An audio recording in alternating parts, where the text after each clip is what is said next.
আন্তর্জাতিক অস্থিরতায় দামের উত্থান পতনের মধ্য দিয়ে চলছে দেশের স্বর্ণের বাজার। চলতি বছরে এখন পর্যন্ত 101 বার স্বর্ণের দাম সমন্বয় করেছে বাংলাদেশ জুয়েলার্স অ্যাসোসিয়েশন। দামের এমন ওঠানামার চাপ পড়েছে খুচরা বাজারেও। এমন অস্থিরতা চলতে থাকলে ডিসেম্বরে দেশের বাজারে স্বর্ণের দাম ভরি প্রতি 2.5 লাখে পৌঁছানোর আশঙ্কা করছেন সংশ্লিষ্টরা। আন্তর্জাতিক রাজনীতিতে উত্তেজনা বাড়লেই সোনার বাজারে যেন শুরু হয় নতুন হিসাব। ইরান আমেরিকা সংঘাত, মধ্যপ্রাচ্যের অস্থিরতা আর বৈশ্বিক অর্থনীতিতে নানা ঝুঁকি, সব মিলিয়ে আন্তর্জাতিক বাজারে বাড়ছে সোনার দামের ওঠানামা। আর এর প্রভাব পড়েছে বাংলাদেশের স্বর্ণ বাজারেও। জানুয়ারি মাসেই স্বর্ণের দাম 18 বার পরিবর্তন করা হয়। এর মধ্যে 15 বারই দাম বাড়ানো হয়েছে। 2026 সালের 1 জানুয়ারি 22 ক্যারেট স্বর্ণের দাম ছিল প্রতি ভরি 2,22,000 টাকা। এরপর কয়েক দফা দাম বাড়তে বাড়তে জানুয়ারির শেষ দিকে পৌঁছে যায় রেকর্ড উচ্চতায়। 29 জানুয়ারি 22 ক্যারেট স্বর্ণের দাম দাঁড়ায় প্রতি ভরি 2,86,001 টাকায়, যা তখন দেশের ইতিহাসে সর্বোচ্চ। তবে মার্চে স্বর্ণের দামে বড় পতন দেখা যায়।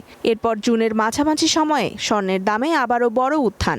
স্বর্ণের দামে এই অস্থিরতা দেখা গেছে জুলাইয়েও। চলতি বছর এখন পর্যন্ত দেশের বাজারে 101 বার স্বর্ণের দাম সমন্বয় করা হয়েছে। এর মধ্যে 50 বার দাম বাড়ানো হয়েছে, 50 বার কমানো হয়েছে এবং একবার ভ্যাট সমন্বয় করা হয়েছে। দামের এই ওঠানামার প্রভাব শুধু ক্রেতার উপরই নয়, পড়েছে ব্যবসায়ীদের উপরও। একদিকে বেশি দামে নতুন গহনা কিনতে ক্রেতার অনীহা, অন্যদিকে দাম কমে গেলে মজুদ সোনার মূল্য কমে যাওয়ার ঝুঁকি। দুই দিক থেকেই তৈরি হচ্ছে চাপ। স্বর্ণের দাম ওঠানামা করে, এটার সাফারিং কিন্তু আমরা সবাই করি গ্লোবালি। তবে যখন স্বর্ণের মূল্য 2,86,000 টাকা উঠে গেল, তখন কিন্তু আমি বলবো যে তখন অলমোস্ট বেচাকেনা ছিল না। সংশ্লিষ্টরা বলছেন, স্বর্ণ গবেষণা সংস্থাগুলোর মতে এবছরের শেষ পর্যন্ত স্বর্ণের দাম পৌঁছাতে পারে $6,300 পর্যন্ত। এমন পরিস্থিতিতে ডিসেম্বরে দেশের বাজারে স্বর্ণের দাম ভরি প্রতি 2.5 লাখে পৌঁছাতে পারে বলে ধারণা করছেন তারা।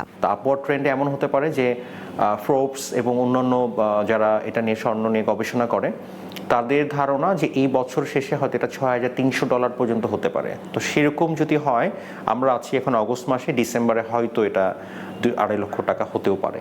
বিশ্ববাজারের অনিশ্চয়তা আর স্থানীয় বাজারের চাহিদা দুইয়ের টানাপোড়েনে অস্থির দেশের স্বর্ণ বাজার। সামনে আন্তর্জাতিক বাজারের গতিপথ বদলালে দেশের বাজারে সোনার দামের এই ওঠানামা কতটা বাড়ে, সেটাই এখন দেখার বিষয়। তনিমা ইসলাম, ওয়ান বিজনেস, ঢাকা।